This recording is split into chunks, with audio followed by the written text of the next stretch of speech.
Shall we lead? Pledge allegiance to the flag of the United States of America and to the republic for which it stands, one nation, under God, indivisible, with liberty and justice for all. Please remain standing for a moment of silence, and we'll think of our first responders.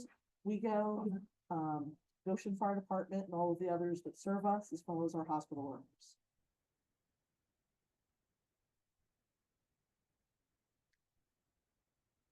Thanks very much. Please have a seat.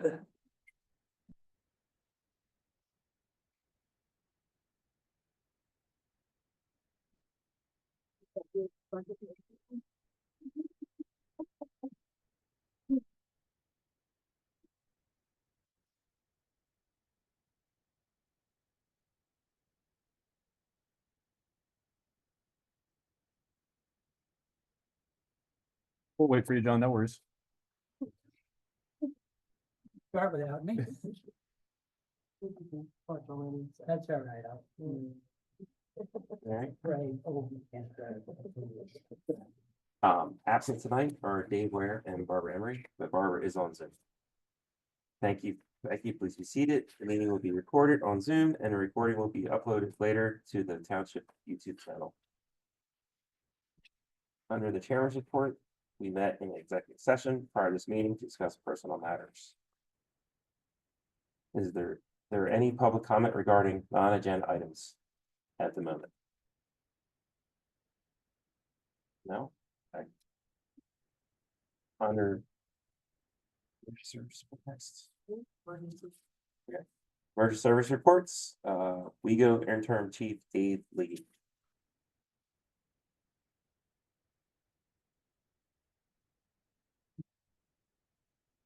How are you doing tonight? Good evening. How is everybody? Hi, Dave. Good to see you. Hopefully everybody's staying warm. Freezing up there. So for the month of January, the first month of 2025, WeGo responded to 2,026 calls for services at combined department in both townships. Specifically for East Goshen, that accounted for 1,151 calls for service. Some of those calls in 2025, there were 18 frauds, 2 motor vehicle crash investigation, 4 disturbances, drug offense, 1 DUI arrest, 4 harassment calls, 3 simple assaults, 9 suspicious conditions, 5 trusted passing complaints, 16 well-being checks, 5 mental health calls, and 4 thefts. Excuse me. We invite all residents to visit our website at www.chester.crimewatchpa.com/WeGoPD. That's a lot, so just Google West County East Goshen Police, it'll get you there. Again, that'll take you to our Crime Watch page. So there's a lot of information on our Crime Watch page that you can gain as far as arrests, incidents that we handle. Our blotters are on there. Specifically, I would like to direct the residents to go to the top right corner of the page, and it takes you to our crime labs map. It's an interactive map that actually brings you up in the region into West County, East Goshen. And you can click on buttons in there and show you the region and the incidents, the location and the incidents that we handle. It's pretty interesting, and it's good for mapping crime trends in the area. So I think a lot of our residents don't realize it's there, so I really want to promote that.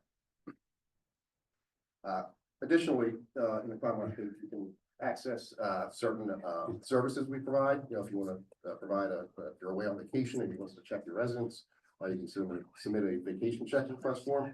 And there's also other services available in there.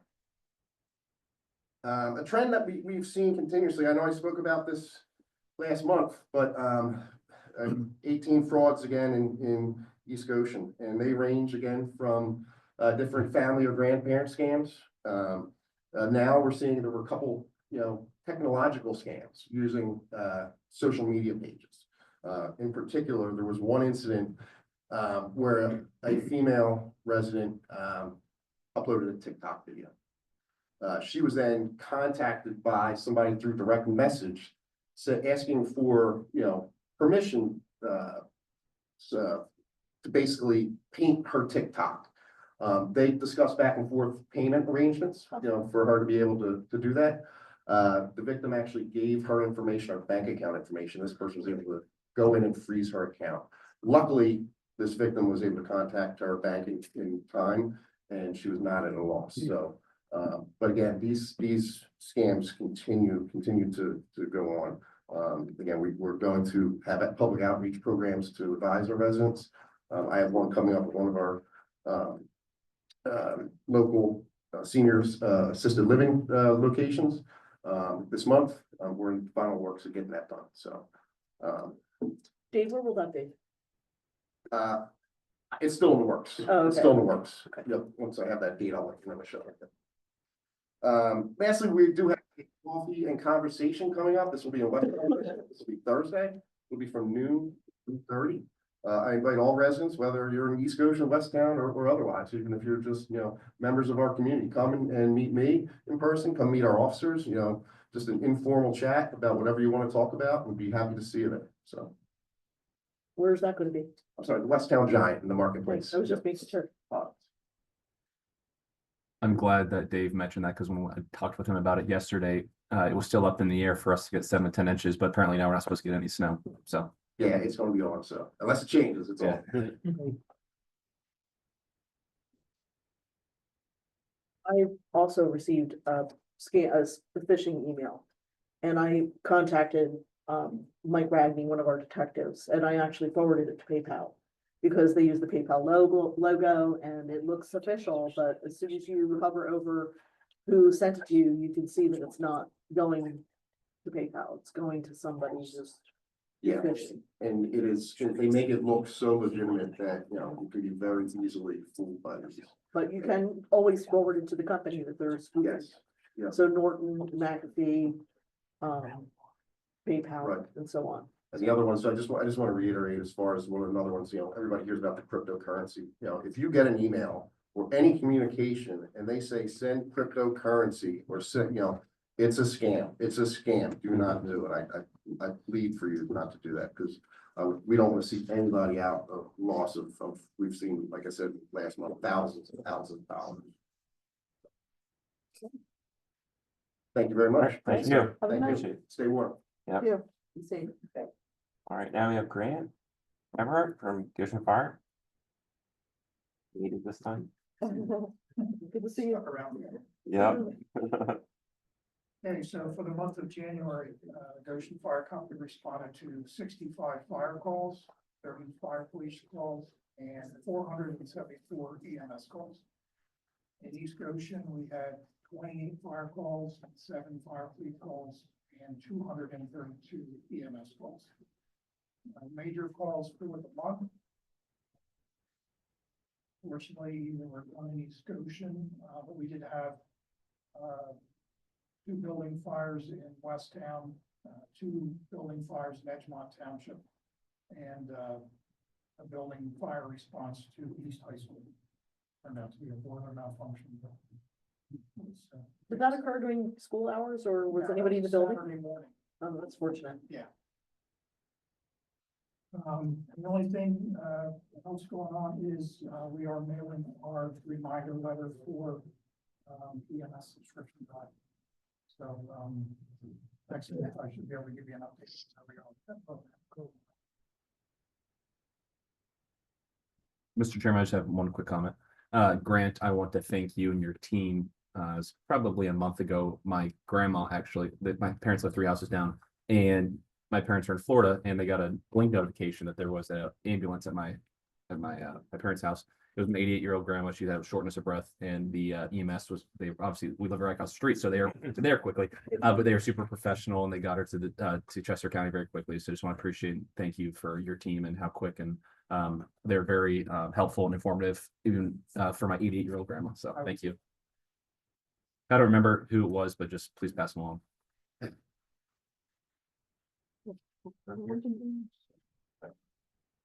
All right. Good, thanks, Grant. Grant.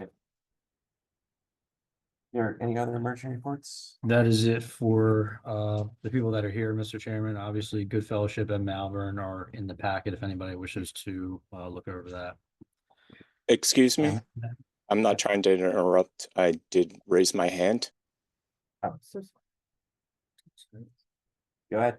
I'll see it. I wanted to say thank you as well. My mom recently unfortunately had to go to Chester County Hospital, and EMS did a great job, took her there and brought her back. I also wanted to bring up, later in the meeting, we're talking about emergency access, which is on my parents' property at 971. There's a lock, or there was, on the Hershey Mills side, and I just wanted to make the fire chief aware of that.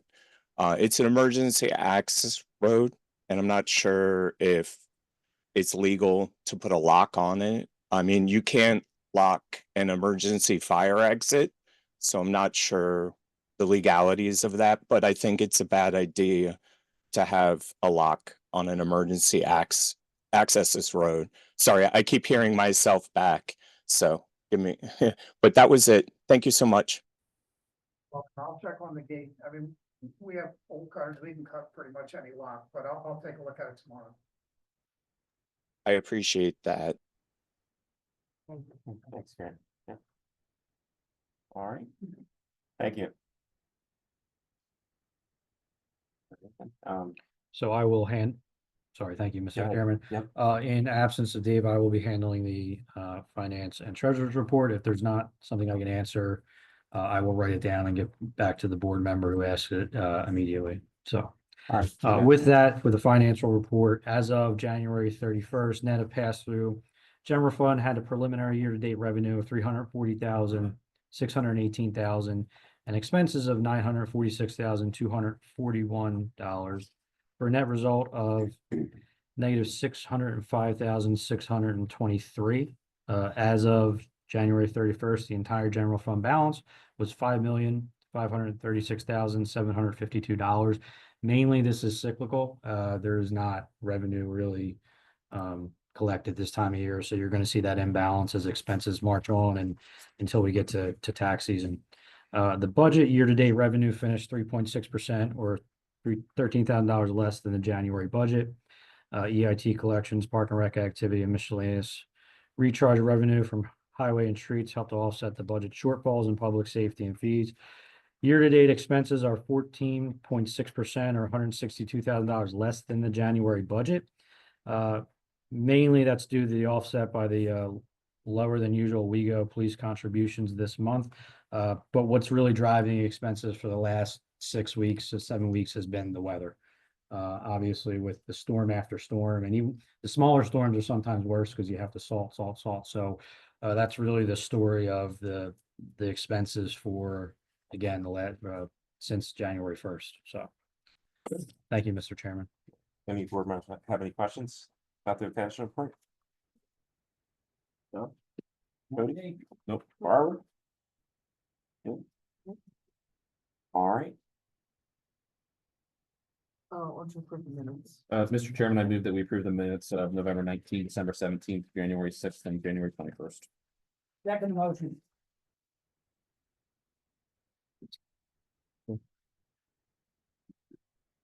Vote.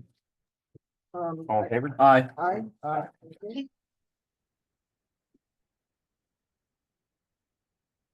Thank you. We are at treasurer's report, proposed payments. So attached to the treasurer's report for the period of January 16th, 2025 to February 13th, 2025.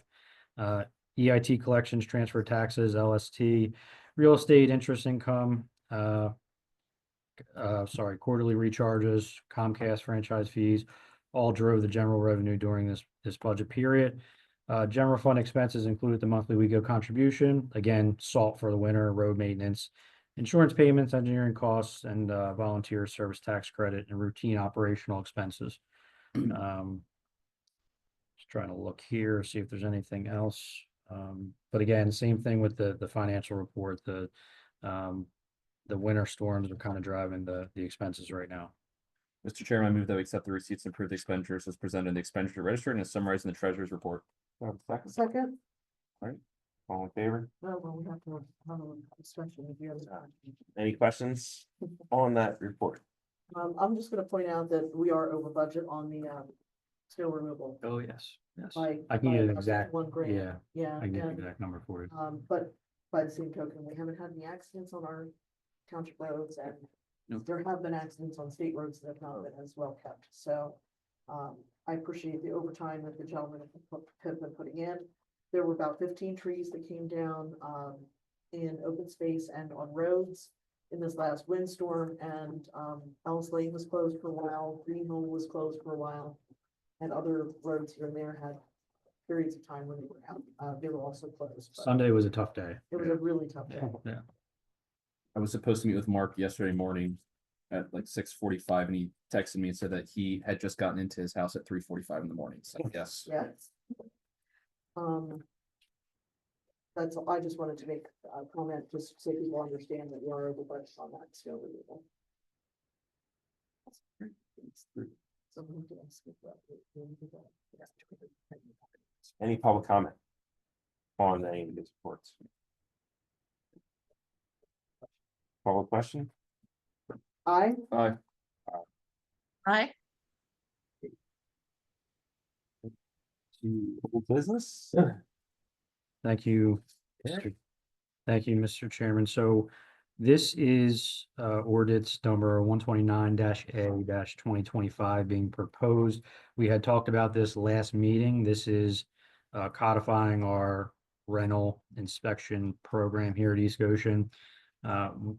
What I had reiterated before, we already do rental inspections here. There was just never a codified ordinance to do so. We did so under the resale and reoccupancy ordinance. Dwayne, who does this internally, and I both felt that it was time to put an ordinance in place to give the inspections better teeth if legal issues ever did arise. So nothing is changing in that regard. I think another thing that was mentioned last meeting is we are making a administrative change in the way we go about doing the rental inspections, meaning that we are kind of breaking it down and trying to capture all the rentals versus just when they change out. So we're going to be trying to do a third, and a third over a 3-year period going forward. So again, life safety issues can be caught rather than having rental properties go years and years without inspection. So again, this is 129-A-2025 for proposed passage. Question, Derek? Sure. Simply, have any of the fees gone up or changed at all? From 2024, it is, so yes, very slight for the rental, the actual apartments. I think it's going from $60 to 70 or 75. The single family homes entail more, so I think they're 150. Dwayne's on too. Dwayne, Dwayne's actually here too. So I don't know if he wants to add to that, so. Yeah, the overall apartment complexes, we increased by $10. So they went from 60 to 70. And then the single families, because they're more detailed, was from 100 to 150. So, but remember that covers the inspection, the time to do the paperwork, issuing the UNO. So it covers all that time. And that was actually the fee, I think I've mentioned that in the fee schedule, when the fee schedule was passed January 6th, that that was the new fees for that, and that we would be coming to you for an ordinance change in conjunction with the fees that were on the fee schedule on January 6th. Okay. Mr. Chairman, I'd like to make a motion that we pass the proposed ordinance number 129-A-2025. An ordinance that outlines and codifies the rental property requirements in East Goshen Township. Do I have a second? Second motion. All right, all in favor? No public comment, discussion. Public comment. Any public comment or questions on that? Anyone on Zoom have any questions or comments? All right, then call vote. Aye. Aye. Aye.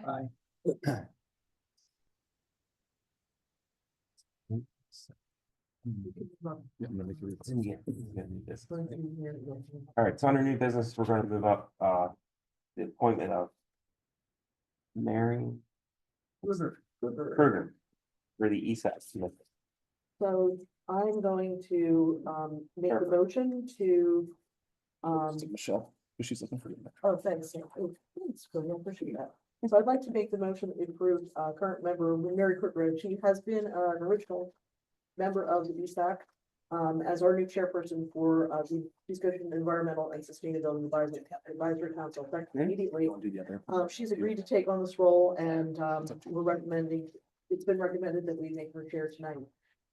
This is the only ABC where the chair must legally be appointed by the East Coast Board of Supervisors. So. Second that. Thank you.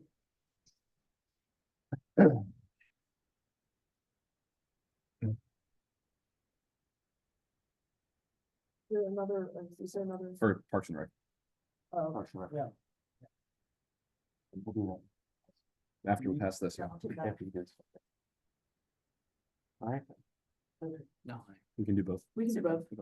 Mr. Chair, I'm going to amend that, motion to read that we appoint alternate member Doug Staffelbach to be the full member of the Park and Rec Commission with the term expiring December 31st, 2029. This is as a reappointment, this is as an appointment for, former, Joseph Azuli's term that ended at the end of 2024. He did not seek reappointment. And, Mr. Staffelbach has been an alternate on the commission for a few years and is interested in filling that vacancy. I second the amended motion. any public comment on that? Okay. Aye. Aye. Aye. Aye. All right. All right. Go with that. This one. Thanks, Pete. Thanks, good. Back to number 11. Yep, all right, so then we have the emergency access easement on 971 Cornwallis Drive. The Thank you. gate and sign is discussed. Decision. Yep. Thank you, Mr. Chairman. So I have been corresponding with the son of the homeowner at 971 Cornwallis Drive. So the way I understand it is that in 2018, an easement was signed by the property owner in East Goshen Township to create an emergency access easement and then emergency access road on that easement for the people of Cornwallis. Cornwallis, if somebody's not familiar with that, there's one way in and one way out generally. So this was an emergency access road proposed in order to exit and enter the neighborhood through Hershey's Mill Villages. And again, it's just for emergency purposes. It wasn't meant for anything else. I did, talking to, again, Rich Schumacher, who's the son of the property owner, there's quite a bit of residents in that neighborhood walking it as I guess it was a trail. So they were basically looking for, I guess, twofold, as I say in the memo. They're looking for more signage was the one thing, and a little bit more delineation of, hey, this is an emergency access road. You can't walk here. It's not for leisure. And that would give a little bit more teeth for the police. And I can work with Interim Chief Leahy to see what the best signage would be and the best placements and all that. So that was one thing. Another thing was, I guess the request was another gate on the Cornwallis side of the emergency access road. It was not specified in the easement that was going to take place, but there was an email correspondence from the previous manager here prior to that easement being signed that he did envision two gates on each end of the emergency access road. Again, that one never made it into the easement. The only thing that made it into the actual easement agreement was the one that is currently there on the other side of the road, closer to Hershey's Mill Villages. And I think that was referenced earlier in the Goshen Fire conversation. So again, that is pretty much what I know and as I know the request to be. And Mr. Schumacher's here if he would like to elaborate on that. And then we can have a discussion. Sounds great. And thank you so much for having me tonight. I really appreciate it. So real quick, I'm not sure if you'll be able to see this image, but I have an image of the actual signage that currently exists so that you guys can see what it looks like. I'm not sure if you can see it on the screen up there. It simply says emergency access only road. Or emergency vehicle access only. Unfortunately, it really reads like a township road. When we originally negotiated this, my father, Richard H. Shoemaker, who unfortunately has passed, and my mother, Helen L. Shoemaker, My sister Debbie negotiated for my father because he was in the VA at the time with dementia. One of the things that was specified that there would be no pedestrians walking on the property. During the negotiations, there was a discussion of the township purchasing the land as opposed to purchasing an easement for the land. We did not have any desire to sell the land, so an easement was a better option for us. Unbeknownst to us, an easement unfortunately puts what is called, give me 1 second to look it up. I wrote this all down, so I apologize that I'm not up to speed on my notes. The easement is similar to wetlands or to a floodplain. It's an encumbrance on the land, which we weren't aware of when we gave the easement to the township. Unfortunately, with the easement, the floodplain, and the wetlands, my parents are unable, or my mother is unable to subdivide the land easily. We did look at subdivision of the land. Over the last 7 years, I don't think it's been 7 years since the actual road has been in. I've contacted the township numerous times. Unfortunately, Rick Smith, who was the previous person in charge and the one that we negotiated with, he retired. So whenever I would contact the township, they would say, well, Rick's retired. And I would get someone new, and they wouldn't really understand what I was talking about. And that's why earlier in the meeting, I brought up the lock. When I was at my parents' property, because I no longer live in Pennsylvania, I haven't for over 15 years, I would walk the easement just to see what was going on with it.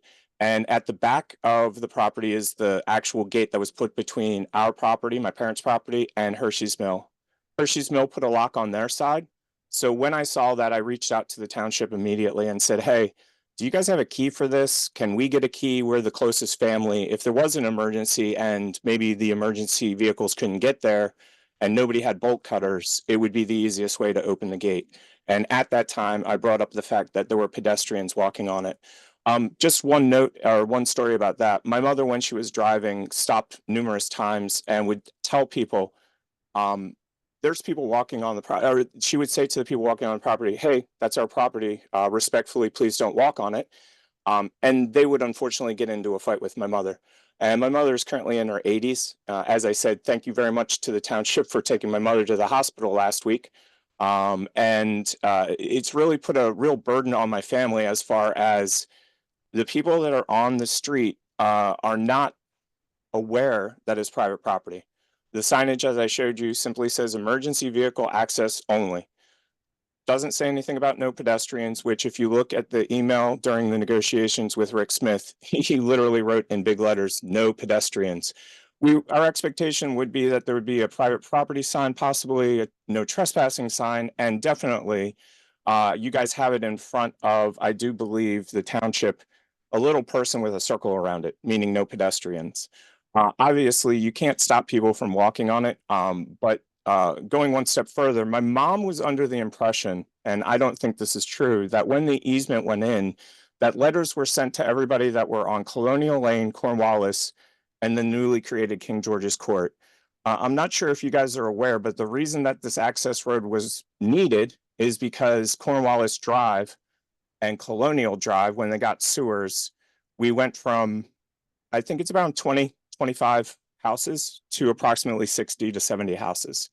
And that caused a safety concern. There were two possible options to put in this road. The first one was at Wineberry. I grew up in East Goshen. I went to all the schools, East Goshen, Fugate, East, and then I went to Immaculata as well. And that actually is a much shorter distance between Wineberry and Cornwallis. It would have been a much less expensive road to put in and probably easier to maintain as well. But unfortunately, the people on Cornwallis complained about it. The people on Wineberry complained about it. And one of the complaints was that a builder had bought that property. And I do believe they put in 3 additional houses. So that would have messed them all up. My parents had no problem giving up the access for the easement. But as I stated, one of the conditions was that nobody would be walking on it. I have talked to East Goshen's detectives in regards to that. Unfortunately, if we were to trespass someone from the property, since my mother's the owner of the property, she would be required to go to court. And I don't feel that it's fair that my 80 plus year old mother who unfortunately has been disabled since she was 50 with rheumatoid arthritis, go to a court simply because people are trespassing on her property. We've had issues in the past, just so that you're aware. My dad, if you look through the archives, you'll find my dad's name many times in the archives. Because Hershey's Mill, over time, my dad has had many problems with Hershey's Mill. My favorite story about that, besides the mudslide, if you know what a mudslide is, it was a horrible thing. The trees being knocked down, which forced Mrs. Zerby to sell her property, was the golf driving range. I'm not sure if you're aware, but Hershey's Mill had a driving range that went down the pipeline.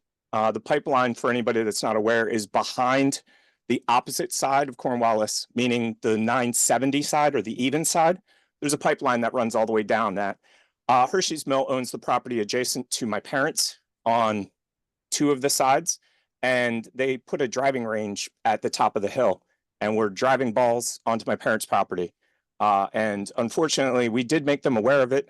In that time, they probably knocked about 500 or 600 balls easy. I actually filled up an entire golf bag full of balls one time. And still to this day, if you go back to my parents' creek and you look around for a while, you'll find golf balls. So thank you so much for letting me speak. If you guys have any questions for me, I'm here and I'm willing to answer anything that you guys have questions about.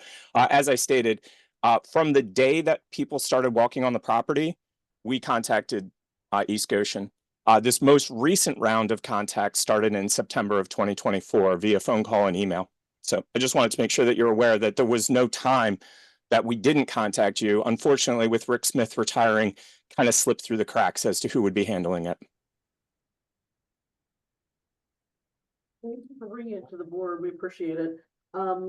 It sounds to me like, you would like there to be better signage, and, the problem that we have though is that as we're not the landowner, we actually, as a township, can't prosecute trespassers. So that's why it does have to fall to the homeowner. So if we put the signage up, would there be anyone who could enforce, who could actually take somebody through the system if need be? If it can't be your mom. That's a great question. My question in regards to that is twofold. Since my mom was under the impression that people on the street had received a letter from the township, that would be my first request, is either provide a list of the homeowners on East Goshen, on Cornwallis, Colonial, and King George's Court, and the onus would be on my family, which I don't like, to send out a letter, or the township sends out a letter, just reiterating what went down, meaning that this is not owned by the township, meaning it's maintained by the township because it's an emergency access road, but it's a private road. And then more specifically, in regards to that, during the times when people are going to be walking on it, is if there would be a potential chance, if the township police are not busy, maybe they could take their lunch break on the easement. Just a few times, I think, would stop people from doing it. The problem is that they've been doing it for quite some time. And as I stated, when my mother confronted people to say, hey, listen, please don't walk on our property, they didn't care. They literally were like, we don't think it's your property. We don't have to listen to you. We can do whatever we want. And so in regards to the trespassing, it would be difficult for me to make it. I live approximately 15 hours away. My mother potentially could make it. And I would have to talk to my sister, who still lives with my mother and helps care for her, in regards to whether she would be able to make it to court and things like that.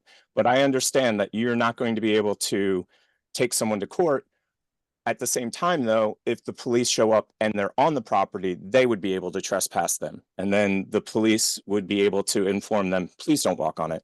And again, the only reason my mom doesn't want them walking on it, because my mom was like, they can walk on it, no big deal, is because of insurance purposes. As the township's probably well aware, if someone was to walk on my parents' property, slip, fall, break their neck, my parents, meaning my mother, who's still alive, would be responsible. The reason I have brought up my dad is because my dad was alive during the time that this was negotiated with the township.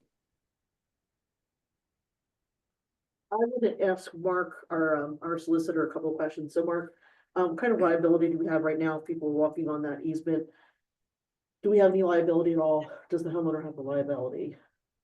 It's a gravel path. a township easement for the use of emergency vehicles, correct? Mike, yes. Sorry. Township easement for emergency vehicles only, correct? Yeah, well, no, it's actually intended to be an emergency egress for the neighborhood. Yeah. Not just emergency Not vehicles. just emergency Oh, okay, vehicles. so, but it's emergent, it's an emergency. emergency Ingress, access. egress. Egress, right. I mean, Egress, if really. somebody, if there's an individual that's trespassing on that, I don't think the township would have any liability necessarily. If we put up signs saying no trespassing, does that really release us from any I think liability? I think the reverse question is being asked here. Is the liability with the township or is the liability with the homeowner? Yeah. I'm actually being clear. I want to make sure that I check the liability first with the township, and then I was gonna ask him about your liability. So what kind of liability do we have as a township? And if we put up a sign that says no trespassing private property, does that release us from any liability that could be possibly brought to us? Well, the township would have liability if it did something related to its care and control of the easement. If the easement was, the area of the easement was unsafe, then the township, we do have an exception to community for real estate. Right, now that being said, we just have an easement and the property owner has ultimate control over the property, so I think the property owner should be putting no trespass signs up, and the property owner more likely should be policing that. Okay. The trespassing. Can she call the police? So if we put up She could, signs, yeah. she can call the police and say, people are trespassing on this easement. I want you to come out here and talk to them. Right, Okay, right, they're trespassing on her property. okay. So ultimately, it is the homeowner's liability. Ultimately, it would be the homeowner's liability, Okay. correct? If someone, now, Yes. there's limited liability if someone is illegally on your property, if you're Right. not inviting them on there. Right. So, I mean, there's that aspect to And it. if you have a no trespassing sign, private property sign, that really says what it needs to say. You are giving them that notice, correct? Okay, And then, so for people walking on it, like this winter, it's icy and they fall. Yeah, no, We're not there supposed to shouldn't be maintain any it. liability. There shouldn't be any Yes. liability. It's not a maintain. In regards to that, there is a clause in the contract that the township is to maintain that road. So I don't know if that would make any ramifications, differences. And something I didn't bring up earlier, this egress, access, whatever you'd like to call it, has been used on multiple occasions for emergencies already. Right, just so that I'm clear, there's no issue with the township's use of this easement. That's entirely appropriate and has been done Yes, lawfully. and we had no issues with people using the easement specifically for the purposes of, I think it was a fire and and kidnapping situation. And the only issue that I had was that there was a lock on the back gate, meaning that you needed a bolt cutter. And luckily, I do believe the fire and East Goshen fire crew came out and broke the lock so people could get out. And that's the reason I brought it up earlier in the meeting, was because when I did bring it up several years ago, again, nobody really had the key. Nobody really knew much about it. Now, in regards to the signage, I understand that typically the onus would be on the family to put up those signs. The only thing that I would say to that is that during the process of negotiating with Rick Smith, it is specifically stated that signage would be put up to keep people from trespassing and keep people from walking on it when it's not an emergency. Obviously, in an emergency situation, I'm not expecting people to hop in a car and drive down there. If they have to run down the street and run down that to get off of the street, I want them to do that. It's just that when you're using my parents' property as an additional quarter mile to get your steps in, that's really the issue that we've been having. And that's specifically what it is. People are using it for their daily steps. And that point to the cul-de-sac is probably about 100 yards, whereas this is probably a quarter mile. And that's the reason that they're doing the additional walking down there, is to get in more steps.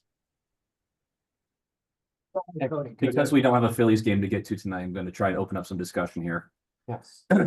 Mark, my first question to you would be, when someone is at our park and if someone falls, hurts themselves, are we held liable for that? Potentially, yeah. Okay.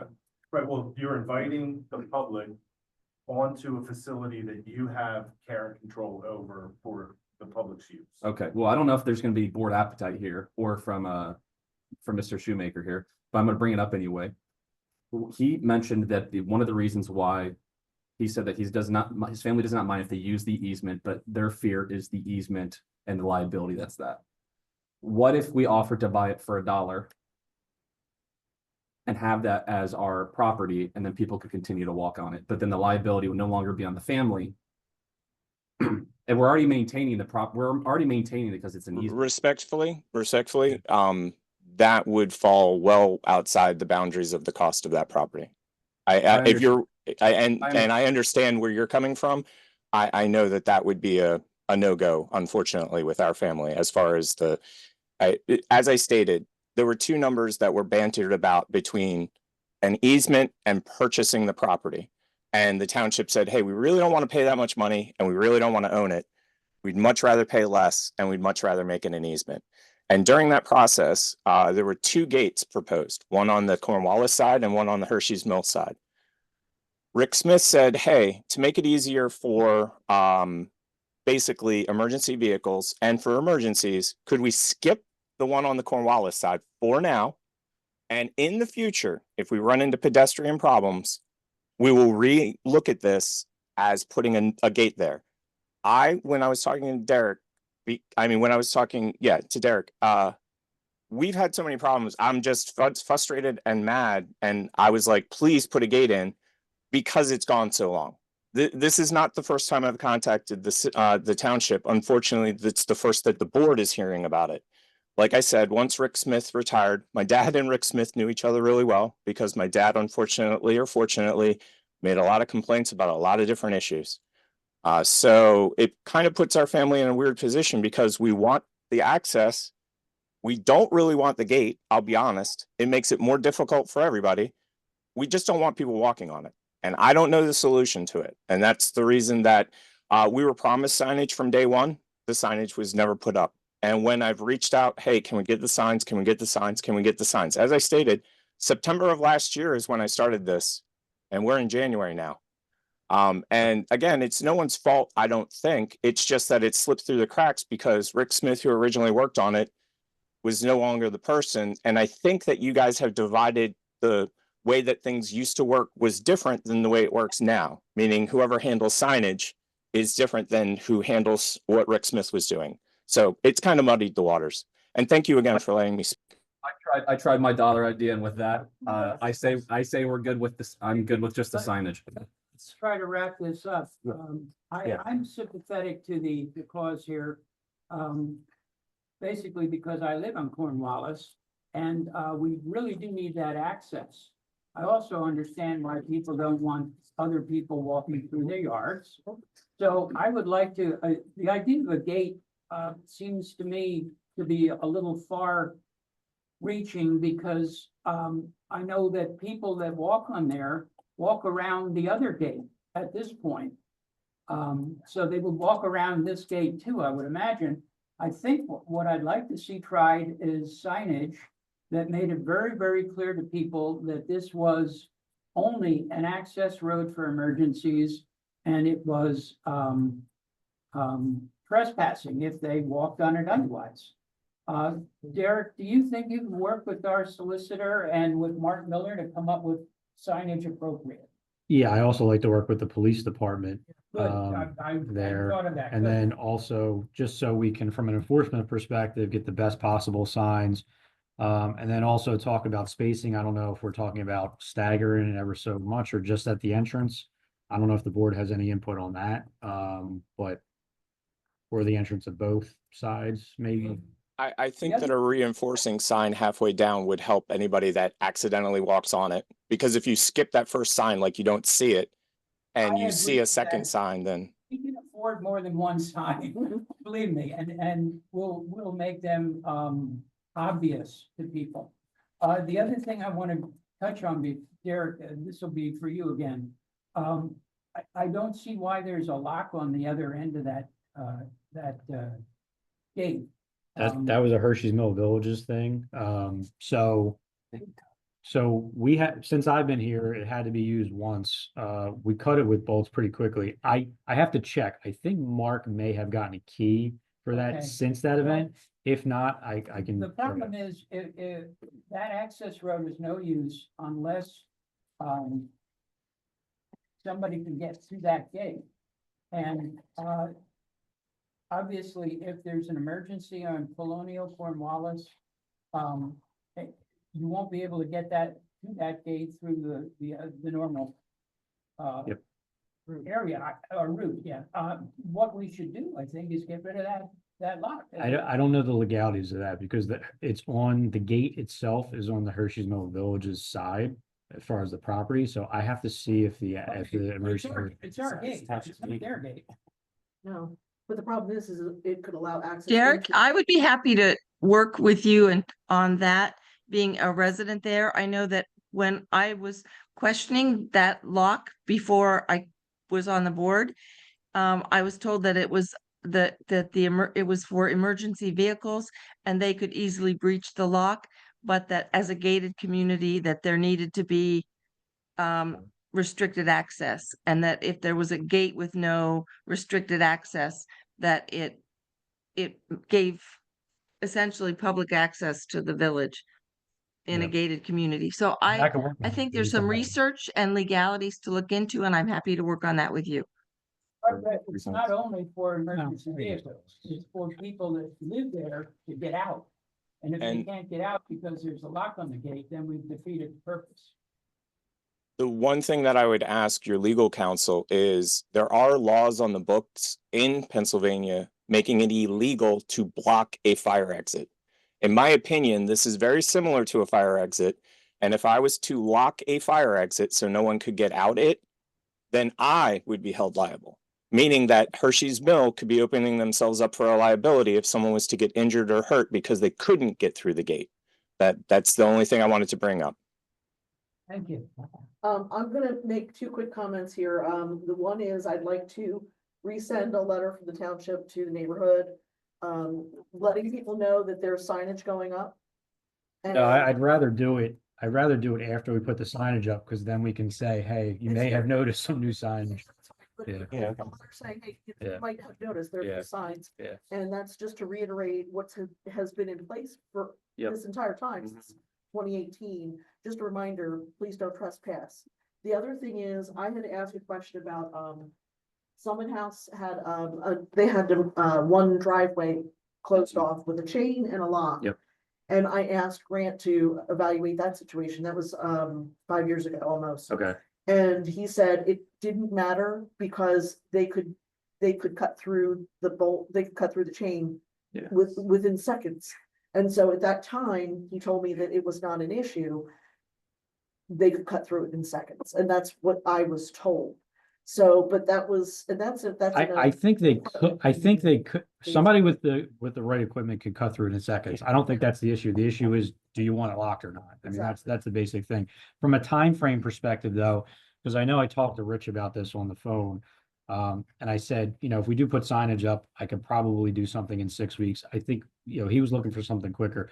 I can try to do it quicker, but I will say that between winter operations and the frost on the ground right now, I'll work with Mark, but I can't promise it gets done next week, or I have to look at the weather and the All right. public works schedule. But the bottom line for Rich to know is that it's not something we're gonna put on his family.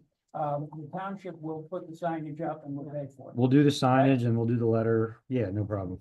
Okay, And Derek and I will talk to the police department on Friday about it at our meeting. good. Thank- good. Thank you guys so much. I really, really appreciate it. And thank you, Derek, for all your help. You've been great. And Mr. Hicks, I'm not sure who you are on the board, but if you're part of the Hicks family that used to own the Hicks Farm, where you could get milk. We used to get milk when I was a kid, right off of Paley Pike. I love the raw milk, and it's one of my favorite things we used to do when I was a kid. Thank you so much. That's me, I'll still bet you- there. I'll bet you Pete sold you that milk. Yeah. Any other public comment? All right, then. Just make a quick Yeah, another comment? Yeah. I'm just gonna make a quick comment. I saw somebody slip in. Mary Krueger just slipped in. Mary, we moved up your appointment already. And so thank you. You're now the newly appointed chair, and I got to tell you that. Sorry, Barbara, I took your steam there because you didn't see her. But yeah. No, we've I already- can't see the people. Here we go. Okay, all right, great. You will be able to see people soon, Barbara. Working on it. Working on it. Thank you. Cool. All right, then. I call the questions. Oh, we don't no, have to do anything whatever. on that one. Oh, we did. We don't- No, there's no motion. There's no motion. Everyone agrees on anyway? Yep. Oh, yeah. Everyone's in favor of doing something. Yep. All right, then we have the TMAC presentation. Come on up to the microphone. Good evening, good evening, and thank you for having me. I'm John Meisel. I'm an urban planner with the Transportation Management Association of Chester County, also known as TMAC. With me tonight is Alex Sankarin, who is a colleague, planner with Chester County Planning Commission. And we at TMAC recently completed a 2-year study of the Route 3 corridor as it goes through Chester County from 5 Points Road east to Providence Road through 5 townships, mostly Chester County, a little bit of Montgomery County. The townships are West Goshen, East Goshen, Westtown, Willistown, and a little bit of Edgemont. And the purpose of the study really is that, believe it or not, in this stretch of Westchester Pike, there are between 4,500 and 5,000 multifamily units. So apartments, condominiums, townhouses. It's a large density of multifamily housing. And there is a SEPTA bus route, the 104, that runs along this stretch of Route 3. But if you look at the condition of the pedestrian corridor and the bus stops, it doesn't reflect the density of multifamily housing along this stretch. And if you spend any time out there on Route 3, you'll see people taking their lives in their hands trying to catch the bus or, God forbid, cross the street. So we took it upon ourselves. We got a grant from the Delaware Valley Regional Planning Commission to look at this stretch of the corridor. And once we spend time out there looking at the condition of the bus stops and the intersections and the lack of coordinated crosswalks and signal timing and absence of any kind of coordinated sidewalk infrastructure, we wanted to focus our plan on how could we make achievable strides in improving the pedestrian environment.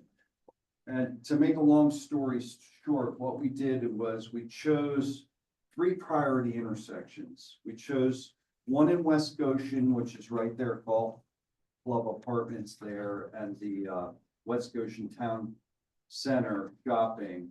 And then one in East Goshen, which is the intersection of Mary Fran Drive near the Metropolitan and the Rose Hill Apartments as a priority, and then one in Westtown at the Wawa and where the Westtown Marketplace is.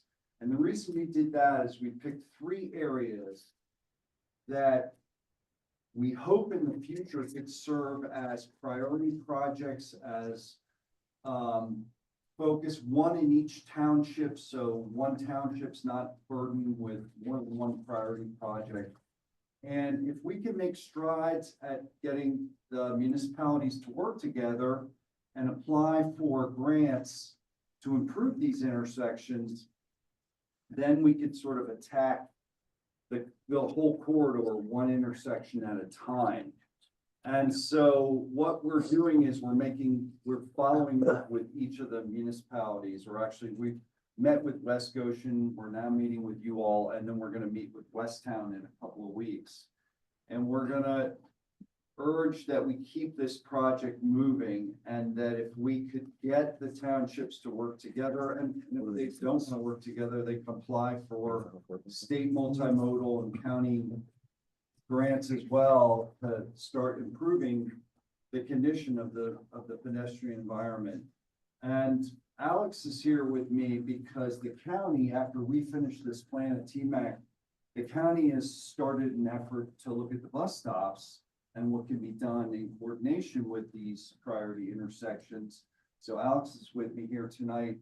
And what we're looking for you all to do is, as a next step, maybe agree that if it's a good idea to pursue it or look into it, that we could have a meeting with Derek and Chris Bayshore over in West Goshen and Mila and West Town to talk about the possibility for moving ahead with a grant application, a joint grant application to at least advance this effort. I think it's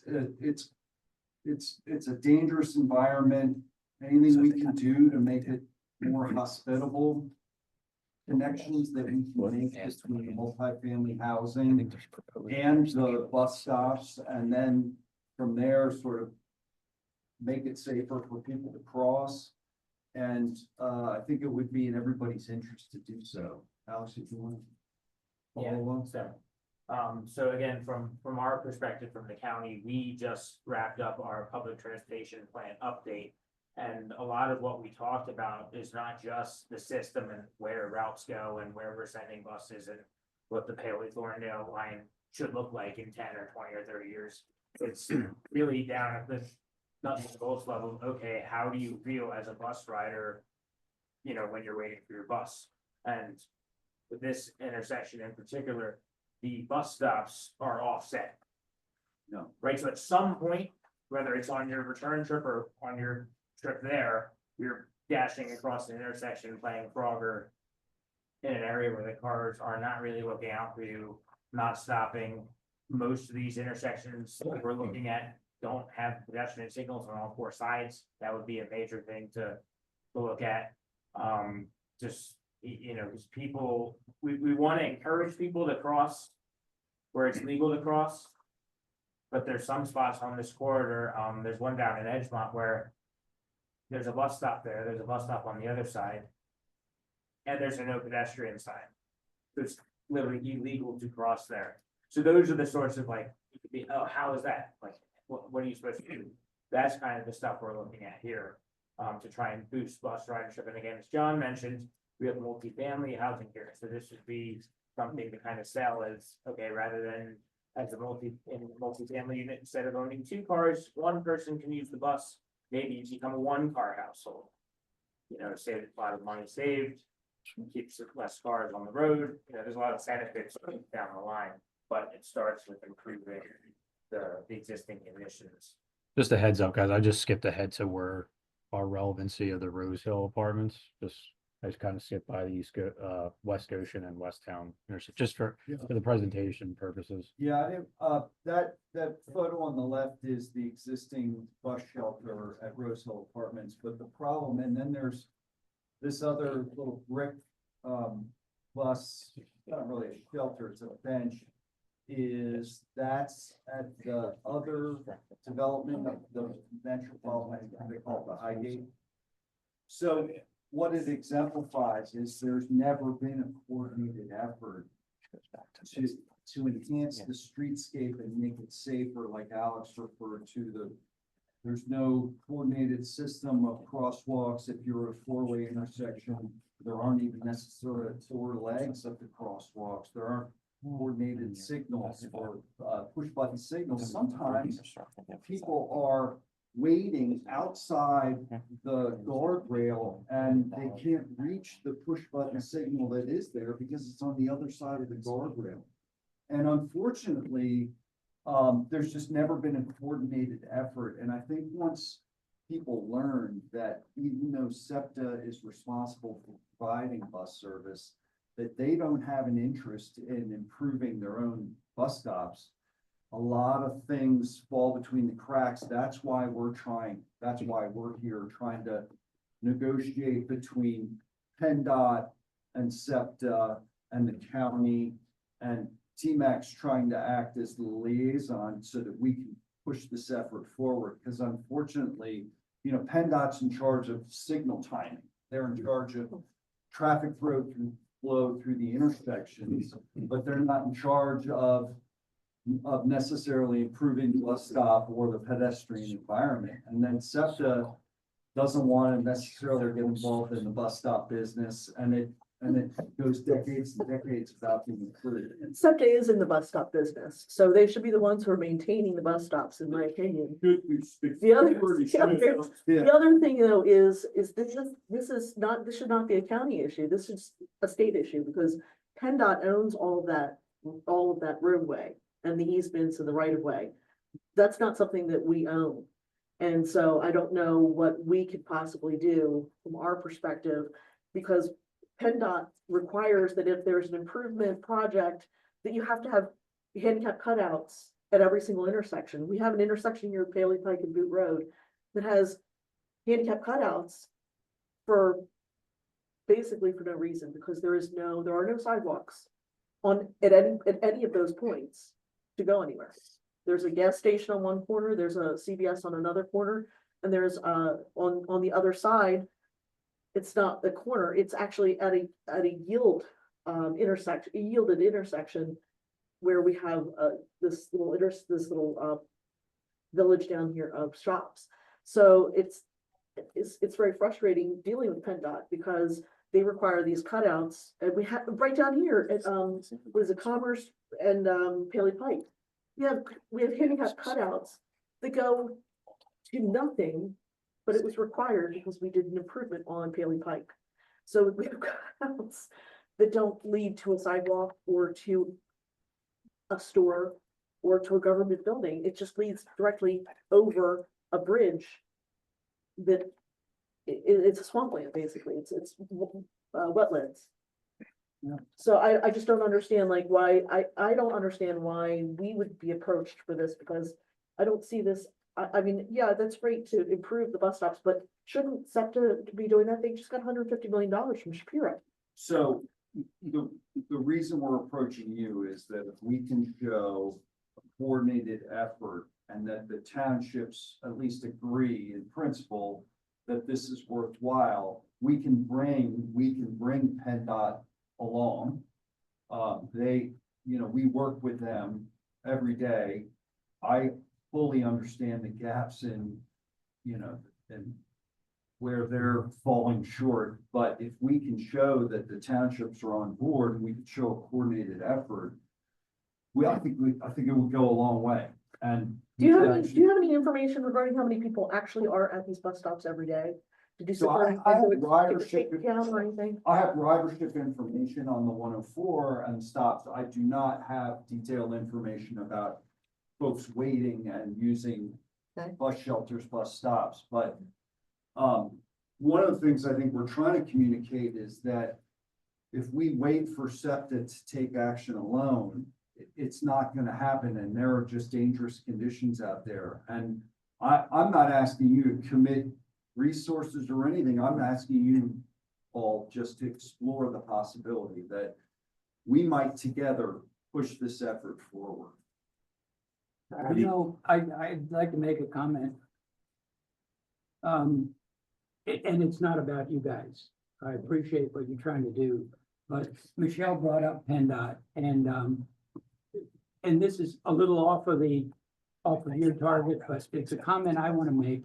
Every road in East Goshen that was under the charge of the township was brined for the past two small snowstorms.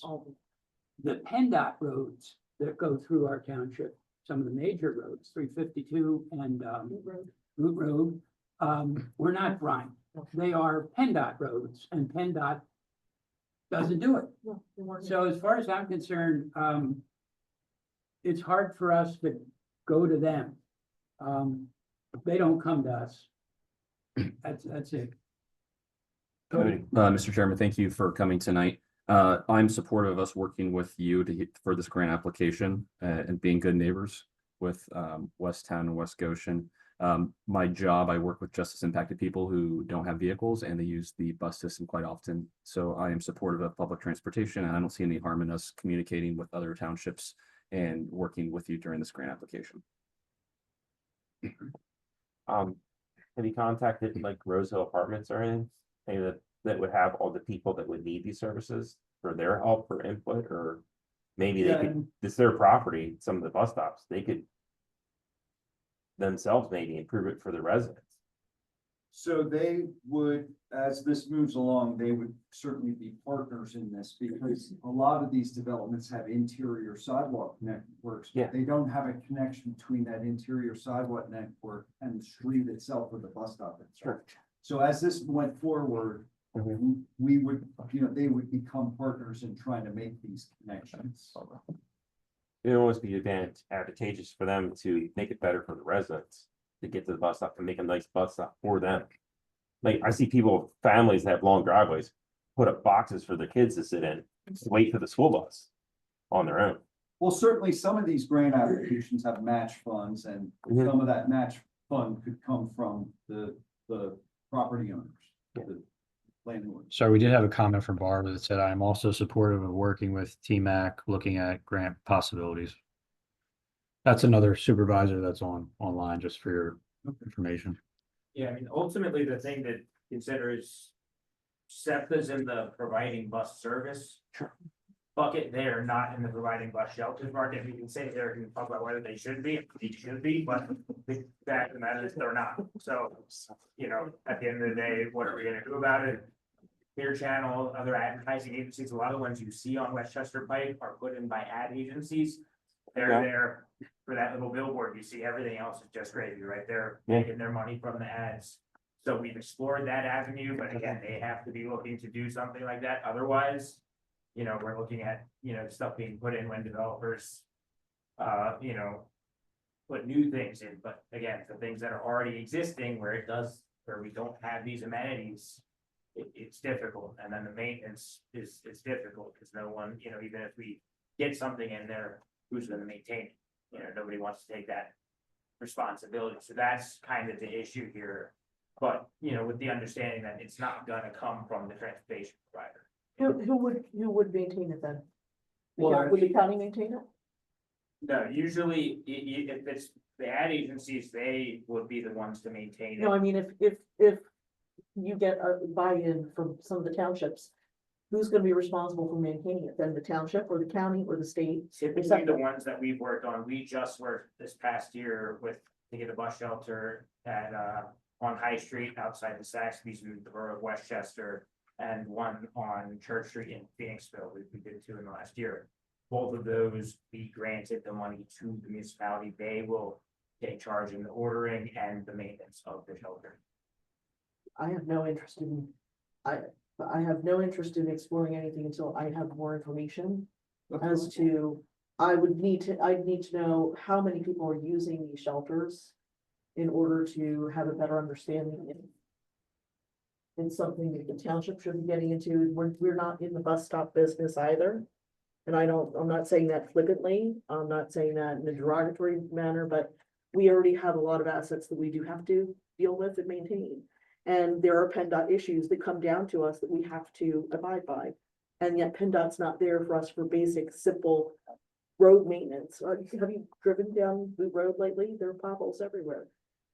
Everywhere you go, there are potholes on PennDOT streets. And they're not making any effort to maintain any of these roads appropriately. So I would need a lot more information to determine how many people are using these facilities, who is it that's using the facilities? And would there be more use if the facility was better? Or if it was more easily accessed? I'd need a lot more information before I could make a decision on this. So that's where I stand. Barbara has some. Yeah. Go ahead, Barbara. I understand that what we're being asked for is to engage in a conversation to see what potentials there might be for grants, and to that conversation, I assume, would also include those questions, Michelle, that you appropriately raised about ridership and how many people it might impact. But it feels like to me that the more that we can do to provide appropriate ways for pedestrians to access roads and for people to access public transportation, that's important for our residents, regardless of what PennDOT's buy-in or not is. so that I would be in favor of engaging in that initial conversation of what's the ridership? What are the possibilities? What is the grant? What are the grant possibilities? I think all I'm hearing is a request, again, for that initial fact-finding exploration conversation, not a buy-in to do something at this exact moment. Is that correct?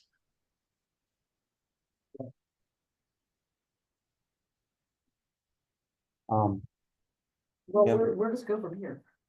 I guess we have to make a decision as a board if we're. I mean, I think if their they're- initial ask was having the like township managers get together and having an initial conversation, so I guess that would be.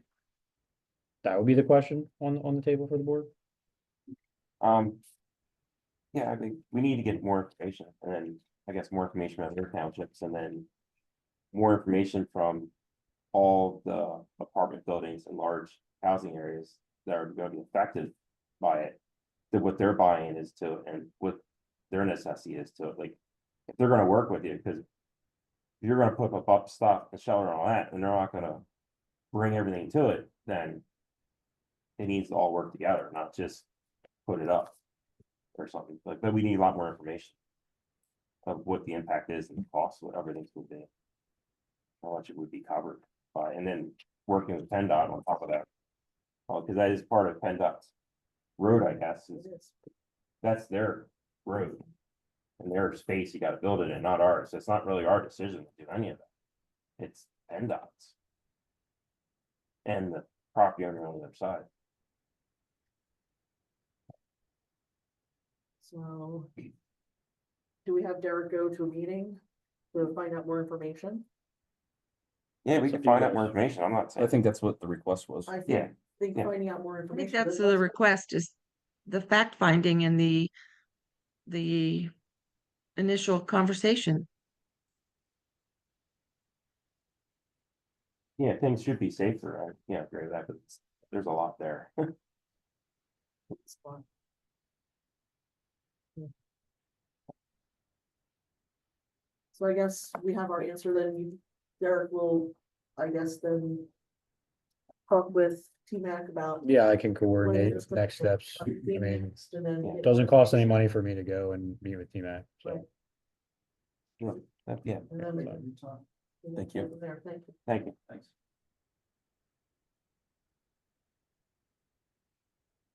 So now we have, thanks for coming out, guys, appreciate it. Millstone Meadows, there's an escrow release. Derek? Did you, oh, sorry. Or- Yep.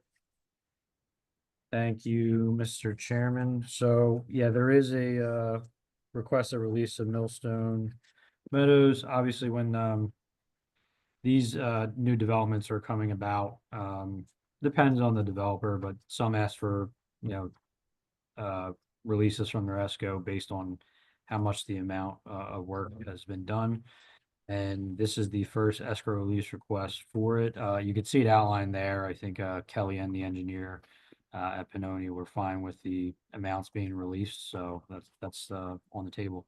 Mr. Chairman, I move that the board of supervisors, I move that we authorize a partial release of financial security held for public improvements related to the development of 1010 Virtues Mill Road in the amount of $505,108.87, reducing the financial security of $1,593,380.87. Second motion, that's easy to say. Yeah, right. Any question? No. No question. All in favor? Aye. All right, and then the next one would be the timber mill. The exact same Same thing. request, smaller numbers. All right, This is the timber mill development and escrow release number 1. Mr. Chairman, I move that we authorize a partial release of the financial security held for the public improvements related to the development of 301 Reservoir Road in the amount of $42,839.90, reducing the financial security of $433,844.30. Second, Second. all right. All in favor? Aye. All right, thank you. Aye. Thank you, Barbara. Special. And then we already appointed the ESAC chairperson. And Parks and Recreation Board.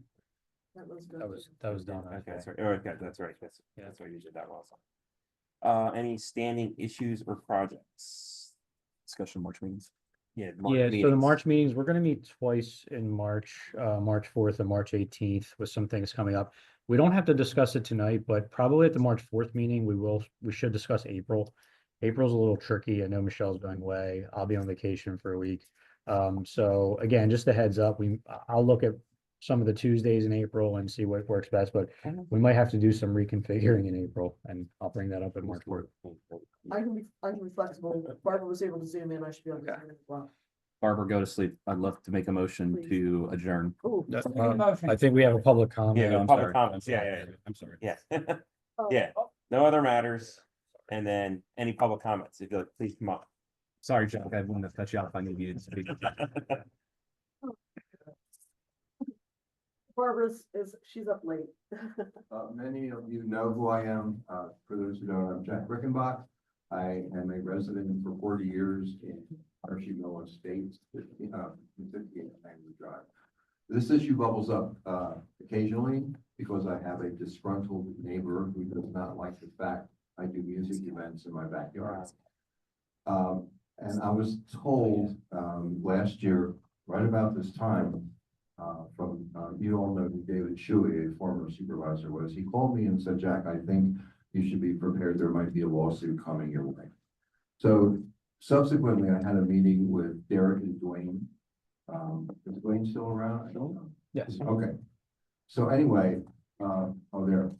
The meeting that they held was here in person with just me at a conference table to let me know that because of concerns that might crop up, they wanted to narrow down the waiver system for a noise ordinance, which I would apply for every time I did one of these events. And they had 4 stipulations, which I agreed to. It had to do with advertising, it had to do with selling merchandise, it had to do with promotion on Facebook. And the other one was each permit or waiver had to be submitted close to $100 each time. And I thought that was a little severe, but I didn't want to fight it because I wanted to have a smooth summer. But in the process of doing that, I would like to suggest or ask that that fee be reduced. And to support that, my neighbors, Bob and Ro Murray, actually conducted a survey. And our concern was not just for me. I mean, I can handle that. It bothers me, but I'm happy to do it because I love what I do. But if someone does a graduation party or a birthday party or any kind of event outside and they hear about the noise issue, they have to get a waiver. The fact that they might be charged $100 will discourage them from even applying for a waiver. And I know for a fact there are many events in our neighborhood that do not apply for waivers because it becomes more of a hassle than a grant to do something.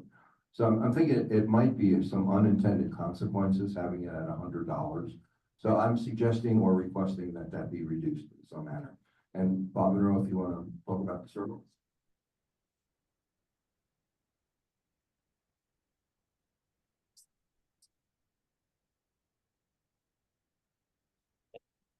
I'll start because I've talked to, Wayne and I have gone back and forth, or no, Derek, sorry, Derek and I have gone back and forth with the email. Excuse me, can you please just state your name for the Sure, record? Just your Rosemary name. Murray, and it's That's 15. not your address. No address, okay.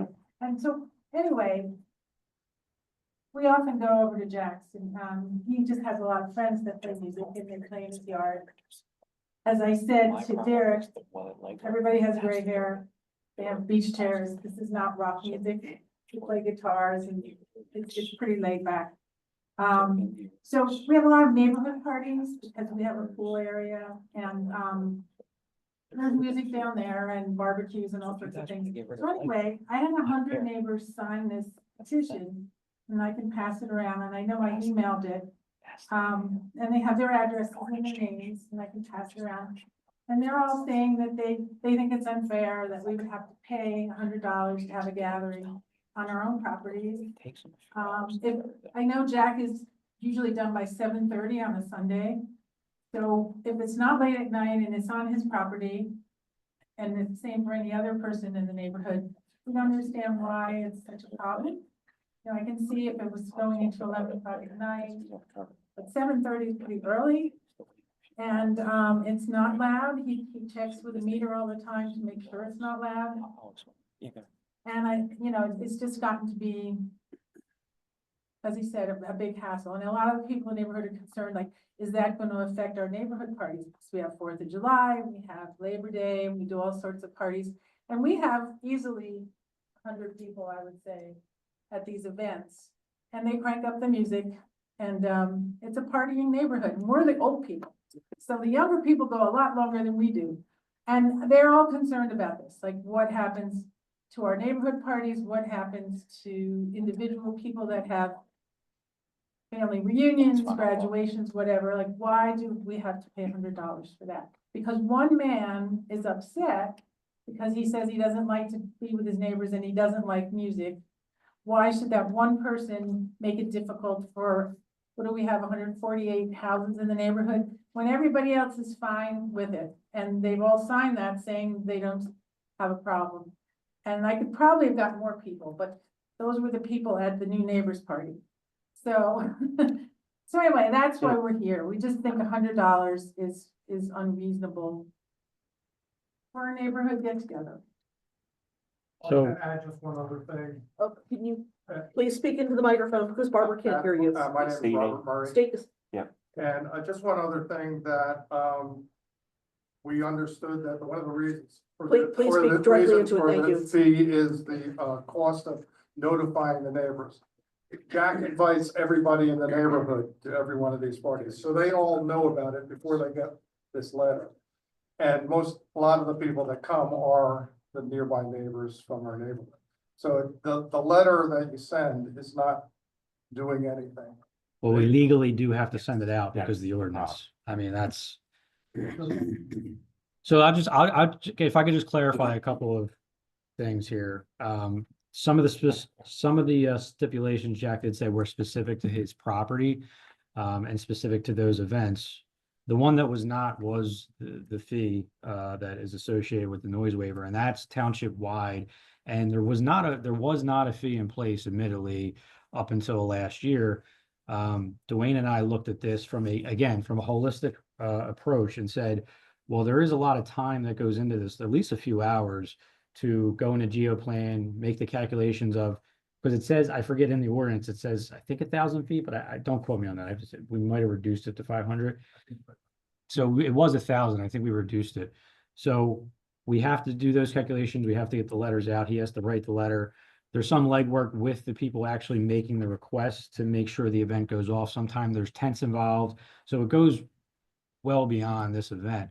And that's really why it was put in place. It wasn't anything to do specific to Jack's event. Now, again, those notifications are specified in the ordinance. So whatever the board does, if they want to waive the fee, reduce it, I would just ask that there's a corresponding reduction in what we have to do administratively, and that would be an ordinance change, if the board would like to do that. So, I mean, if you guys don't want to do the notifications, that's just going to be a township-wide thing. I can't do anything specific for this, just this one event. That's all. Is there something that we could do to reduce the cost of it? That's a Let board. me ask a question to Jack, if I may.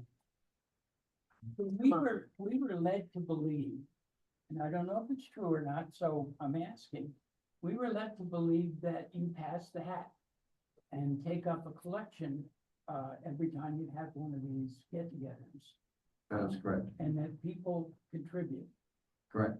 Okay. Voluntarily. Yes. Doesn't like charge. But my point is, it makes it seem like $100 isn't that much if you're collecting. And passing. Well, my whole goal was to support the music community, especially during the pandemic when they could not get gigs or jobs. So they were basically unemployed for almost 2 years. So because I love musicians and I have so many musician friends, I want them to get all the money.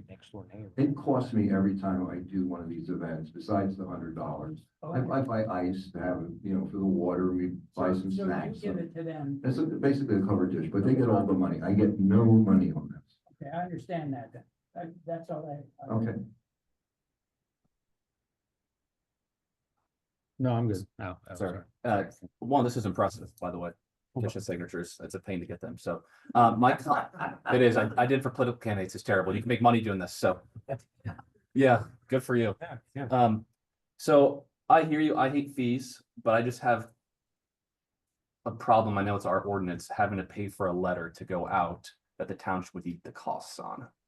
So I hear you from your perspective of sure he invites the entire neighborhood, but because Jack, I was, last year, I remember you coming to the board and we worked through all of that.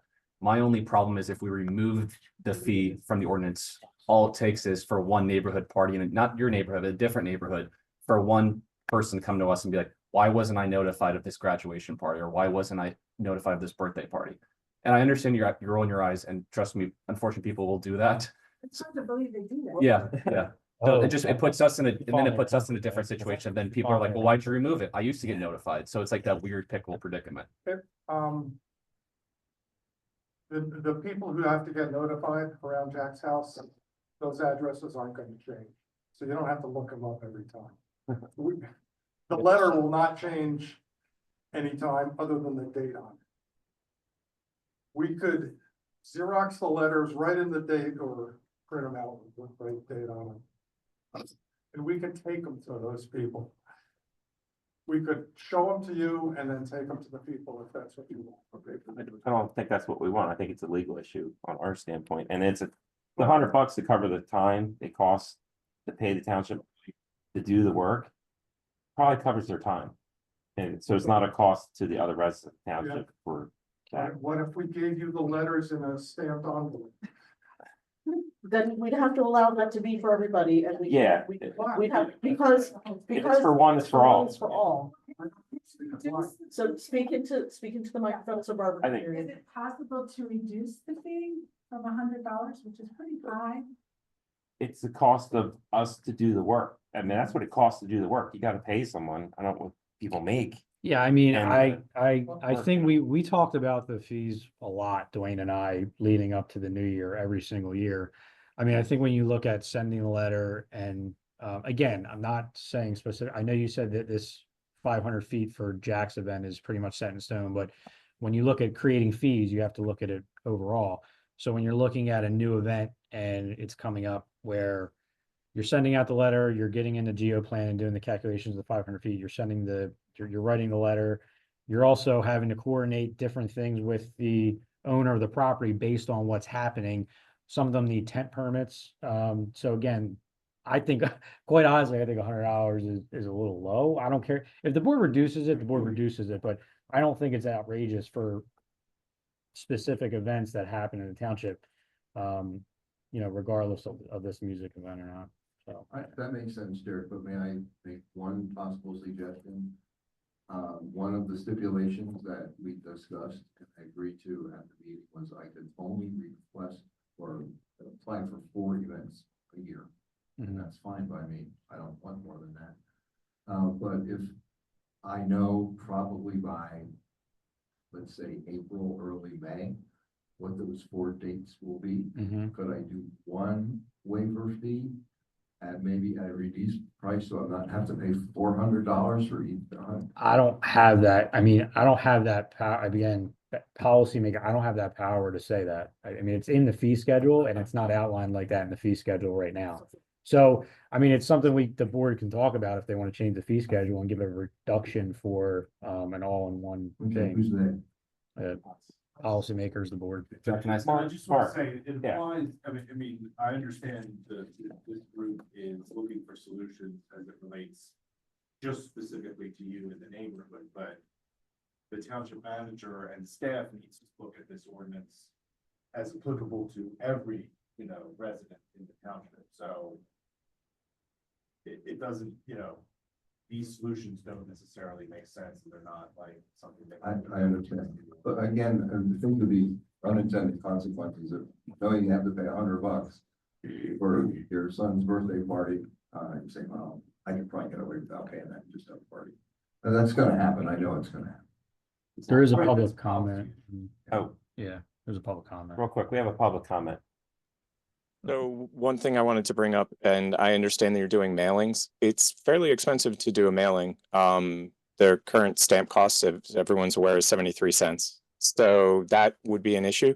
The other question that I had is, since you are handling musicians and you're doing what's called busking, is there a busking exception inside the ordinance? I used to be a professional busker. For anybody that doesn't know, it's a European term for someone that has a skill such as playing music, juggling, street performing. It's also called street performers. So if this event is actually a busking event, meaning an event being held for musicians to promote the musicians and to also allow them to take donations, do you guys have a current busking ordinance or anything like that? Because typically it's covered under the free speech laws of the United States, meaning when I was in Ocean City, Maryland, I had to get a busking license because I was using fire. And I was approached by the police numerous times when I would light my fire, because obviously there's a safety concern there. But that license allowed me to stay out of jail because I had gone and paid the $10, $15, $20 fee. Would it be possible for him to apply for a busking license and then have these parties under a busking ordinance as opposed to it being a party? So the answer, well, first of all, there is none, but second of all, this only is it doesn't matter what is being done at the event. It is simply just about noise. This is a noise waiver program. So it's about noise in a residential zoning district. So personally, I'm not a lawyer. I don't think it would be applicable what Mr. Schumacher is talking about, because again, we're just talking about the noise that emits from any event, not just these events or whatever anybody's doing at the time. Yeah, and I think the term busking applies to public spaces, streets, intersections, sidewalks. Okay, I got you. This is for a private party. It sounds dirty though. Westchester Borough has an ordinance. Okay, your question, Cody? Yeah, I just have one thing that we want to have discussion about. If you know the band dates in advance and you want to have, let's say you have 3 dates and you want to outline for the summer, I'd be willing to have a conversation with the board that if we send the one mailer out for those 3 dates, that you wouldn't have to pay the $300 or the $400. We'll discuss that. It's gonna have to be a discussion. Well, that's what I'm willing to have that We can discussion. discuss that. I wanna- I guess you'd have to add that to the ordinance. So you're saying treat it as one permit? If it's If the we exact- have all the it's the information exact on same those event, dates. yeah. We could discuss that. Yeah. I have one quick question, because I was at some of the meetings when he was there. Did you ever get your own noise metering done of your event to see what the impact was of it? Like a professional one? Every time, Yeah, but- yes. okay. And there's 2 ways to read decibel meters. There's a standard way and there's another way. Mhm. And the sound people I work with, they guide me on what to do, and I know I'm always well. I think the reason. The waiver, So you measured it like outside your property? no, The sound? I measured it right in the front. Okay. Just allowed it. Yes. So, my neighbor who also. I don't know if that was just our claims choice or he if that has was. decibel. Yes. Yeah. I'm just curious if Uh, that's the case. First of all, he comes, hides behind the bushes to Yeah. do it. at Mhm. the property line. But he doesn't measure from his house, and if the disturbance is at his house, that's where he should. Yeah, no, I know. Yeah. No, I just just wanna question, that's make sure what I'm everybody curious if understands. that was ever done. Because we were made to do that one time for motorcycles. They said it was too loud. And they measured the decibels, it was quieter at their house than whatever the standard was, like below 90. There are standards that you can Yeah. get from the government Yep. on any source that has the decibel levels of from jet planes to rock concerts Mhm. to conversations, you know. Yeah. it's one guy. Yeah. Yeah, I was just curious. But we can talk about that. Well, the board just, I mean, if you don't want to make a decision tonight, I guess I'll just ask for your input, individually. And, so you are, we can put it back on an agenda if you'd like. I'll check the ordinance a little, I mean, depending on what you get feedback you guys, I mean, I can check the ordinance a little bit clearer. Jack, when do you plan on having your first one? Do you have a month for that yet? I wait for warm weather, so it's typically June, July, August. Okay, so we have about a month or so we can Oh, get back sure. to Derek. and I talk don't about even that. know. I'll have some ideas who I might want to have at these concerts, but, nothing's set in stone yet. Well, I always do. We've already been invited. And you'd actually have a good time. I'm gonna make it to one this year, so That would be great, Cody. Love to see you there. I wish I could afford a house there. And thanks for your time. I appreciate it. And I'll send you a I know letter. this, I'll send you a letter. this whole thing was triggered by one disgruntled person, and that bothers me. And the fact that he is suing me bothers me, and I've got legal fees to contend with. My deposition was taken today. My lawyer tells me I'm in the clear, but who knows? You know, who knows? Also nice to meet the other party. Thank you very much for coming in. Yeah, thanks. Thanks for your time. Appreciate it. Thank you. Did you want the Okay, petition Cody? back? Yeah, I'll get back. Hold on. I already made the motion. There's a. No, we gotta make it again. Any Um, other standing issues or um, projects? Mr. Chairman, Resident. It's the March meetings, Go ahead, Rich. Yeah, I just had the March meeting. right? I just wanted to say thank you again, and I'm not sure if you guys already covered the Eagles win. I wanted to say congratulations to the Eagles again for Thanks, winning the Mark. Super Bowl. No, I Just- don't. just It's baseball. Philly season here. Go so with Birds. that, No, I go would like Birds. to make Go a motion Birds. To adjourn. Go adjourn. Go Birds. All right, Aye. all right, all in favor? Hi. Thank you. Barbara, good night. Thanks, Barbara. Thanks for coming. Aye. Go Birds. Eric, you don't